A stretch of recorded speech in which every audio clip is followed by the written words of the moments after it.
कक्षा 9 के प्यारे विद्यार्थियों, आज पुनः हम अर्थशास्त्र विषय का अध्ययन करने जा रहे हैं, जिसमें आपका पहला पाठ दिया हुआ है पालमपुर गांव की कहानी। इस पालमपुर गांव की कहानी के अंतर्गत, जैसा कि हमने पूर्व में आपको बताया हुआ है कि किस तरह से पालमपुर गांव के लोग अपनी उत्पादन गतिविधियों में लगे हुए हैं, जिसके अंतर्गत पूर्व में मैंने आपको बताया था कृषि क्रिया और गैर कृषि क्रिया के बारे में। और इसी पाठ के अंतर्गत आपको हरित क्रांति का चैप्टर देखने को मिल रहा है। ये हरित क्रांति है क्या, इसके बारे में बताने के पहले हम इसकी पृष्ठभूमि में जाना चाहते हैं। बच्चों, भारत को आज़ादी मिली और जो हमारी ब्रिटिश गवर्नमेंट थी, कृषि क्षेत्र के संबंध में कोई स्पष्ट नीति नहीं ले आ पाई थी। परिणाम ये हुआ कि हम भूखमरी के कगार पर खड़े हो गए। बंगाल में भीषण अकाल पड़ा और कहा जाता है कि उस भीषण अकाल के दौरान करीब 20 लाख लोगों की मृत्यु हुई थी। यह कोई सामान्य घटना नहीं थी बच्चों, हमारे लिए एक भयावह सपना था। और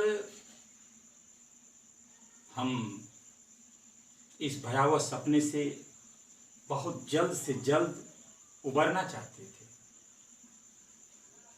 जब प्रथम पंचवर्षीय योजना आती है, जो सन 1951 में लागू की गई, तो उस पंचवर्षीय योजना के अंतर्गत तमाम तरह की बातें थी, लेकिन उस पंचवर्षीय योजना के दौरान हमने अपना सबसे पहला लक्ष्य निर्धारित किया और वह था कृषि के क्षेत्र में आत्मनिर्भर होना। बच्चों, वह पहली पंचवर्षीय योजना समय के साथ आगे बढ़ती है, लेकिन जो हम उम्मीदें पाले हुए थे, उन उम्मीदों पर हम खरा नहीं उतर पाते हैं। मसलन सबसे बड़ा रीजन तो ये था कि हमारे जो किसान थे वह अशिक्षित थे। वही पारंपरिक कृषि यंत्र हमारे पास, जो ज़्यादातर पशुओं पर ही निर्भर थे, न सिंचित क्षेत्र हमारे पास थे, तमाम तरह की दिक्कतें थी हमारे समक्ष। परंतु बच्चों, हम धीरे धीरे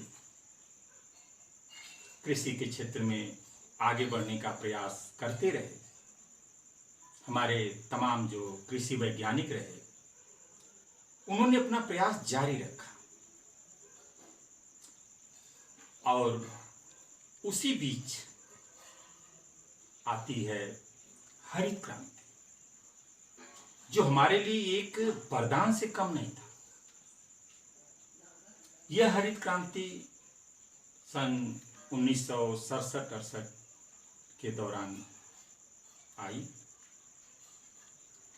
इस हरित क्रांति को प्रारंभ करने का श्रेय नॉर्मन बोरलॉग महोदय को जाता है और हरित क्रांति का जनक MS स्वामीनाथन जी को जाता है।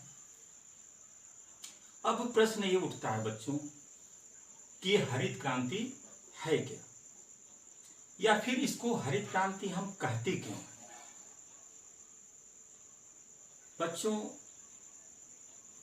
चाहे सिंचित क्षेत्र हो चाहे असिंचित क्षेत्र हो, हम उन्नतशील बीजों के प्रयोग के द्वारा, रासायनिक खादों के प्रचुर प्रयोग के द्वारा जो खाद्यान्न के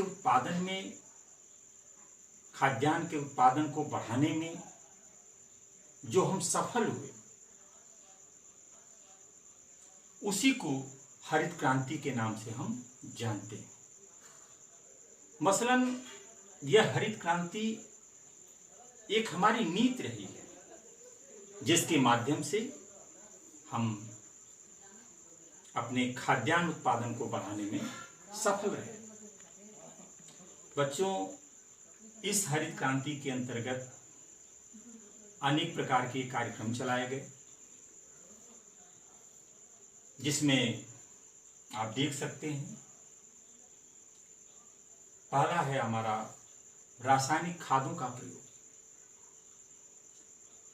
बच्चों, जो पहले हम प्रति हेक्टेयर क्षेत्र में खादों का प्रयोग करते रहे, मसलन हम जैविक खादों का ही ज्यादा प्रयोग करते रहे, तो अब इस हरित क्रांति के दौरान जैविक खादों के साथ साथ हम अजैविक खादों का भी प्रयोग प्रचुर मात्रा में करने लगे। परिणाम यह हुआ कि खाद्यान्न उत्पादन में बड़ी तेज गति के साथ वृद्धि होती है। दूसरा है उन्नतशील बीजों का प्रयोग। बच्चों, इस हरित क्रांति के दौरान हम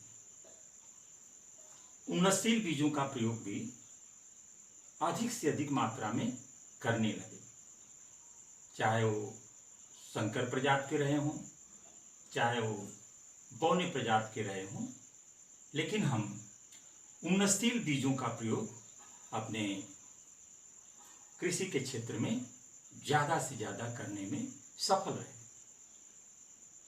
अब इसी कार्यक्रम के अंतर्गत एक आता है बहुफसली कार्यक्रम। बच्चों, पूर्व में हम एक वर्ष में एक ही फसल ले पाते थे उस भूमि पर, लेकिन जब हरित क्रांति का कार्यक्रम चलाया गया तो उसके अंदर हम एक ही भूमि पर एक वर्ष में एक से अधिक फसल का उत्पादन करने लगे। ये हमारा लक्ष्य रहा और परिणाम ये हुआ कि बड़ी तेजी के साथ हमारा खाद्यान्न उत्पादन बढ़ा। ये चौथा बिंदु है मृदा परीक्षण। बच्चों, इस कार्यक्रम के तहत हम मिट्टी का परीक्षण करते हैं और किसानों को ये बताया जाता है कि कौन सी मिट्टी आपके लिए उपजाऊ है, कौन सी मिट्टी आपके लिए उपजाऊ नहीं है। तो इस तरीके से मृदा परीक्षण के द्वारा भी जो इस हरित क्रांति के कार्यक्रम के अंतर्गत लागू किया गया था, हमारा खाद्यान्न उत्पादन बड़ी तेजी के साथ बढ़ता है। इसके अलावा हम पौध संरक्षण का भी कार्यक्रम चलाए, जिसके अंतर्गत जो हमारे खरपतवार नाशक, कीटनाशक जो दवाइयाँ आई, उसके प्रयोग के द्वारा भी जो फसल बर्बाद हो जाती थी उन कीटों के द्वारा,